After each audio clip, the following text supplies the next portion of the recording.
Dr. Naik, hello and thank you.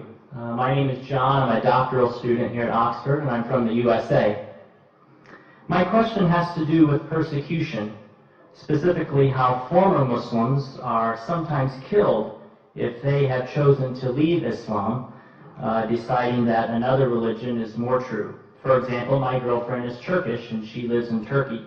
She used to be Muslim, but decided to become a Christian after understanding Jesus in a new way, as God made flesh.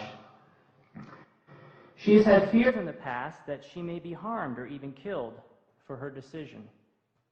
In light of the recent attention to this matter in Pakistan with Miss Bibi and the blasphemy laws, my question is this: what are you doing, or what do you plan to do, to educate Muslims that if someone chooses to leave Islam, that person should not be killed? Well, that's a very important question. And he said that what if a person who's practicing Islamic faith changes to any other faith? Is it required that he should be killed? And all these articles that came about me, a preacher of hate, one of the point was that Dr. Zakir prescribes death penalty for those Muslims who leave their faith and they profess any other faith. Again, these reports were out of context. They took up a portion of my speech where I said that many scholars say that a Muslim who leaves this faith and professes any other religion, death penalty is the punishment. But I went on to further say that death penalty is not a standard punishment for any Muslim who leaves this faith and professes any other religion. I gave the example that one during the time of the Prophet Muhammad, peace be upon him, there was a Muslim who converted to another faith and had done some wrong deeds for which the Prophet had told they should be put to death. But later on, when Hazrat Usman, may Allah be pleased with him, he approached the Prophet and said that the man should be forgiven, the Prophet pardoned him.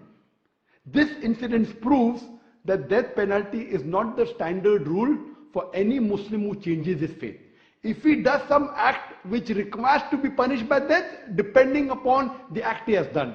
But according to Islam and according to Prophet Muhammad, peace be upon him, according to me, death penalty is not the standard rule for any Muslim who changes his faith and professes any other religion. And that's what I've told in my talks. But unfortunately what they do, they pick up a portion of my speech from the YouTube and they show it to the Home Secretary and the Home Secretary believes it. What you have to see is in context. I'll give one more example I'd like to give. That the moment I was banned in UK, I was supposed to travel to Toronto, Canada.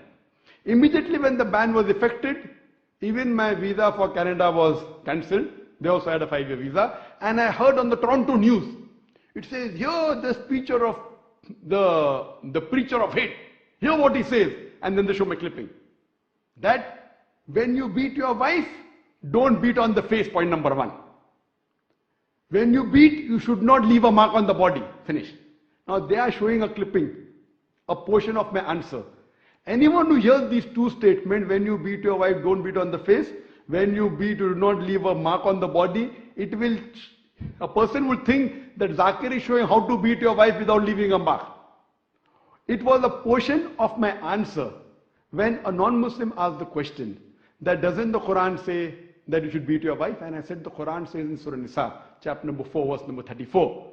It says that when your wife is disloyal to you, first you admonish her. Point number 1.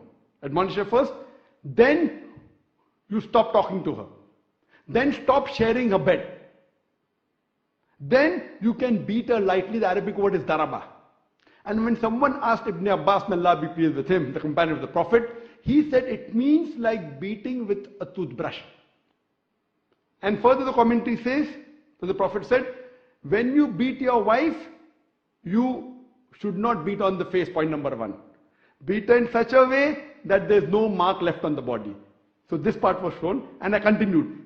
Islam and Quran never suggest wife bashing. It means you should beat with the toothbrush lightly. In modern terminology, I said beating with a handkerchief. Just a symbolic beating, such that you don't beat on the face, even the symbolic beating, and don't beat in a way in which there's no mark left on the body. That means it's an admonition. It's just a symbolic beating. So they cut off all the portion and show only 2 sentences of mine, and they promote that Zakir is a person who's against women.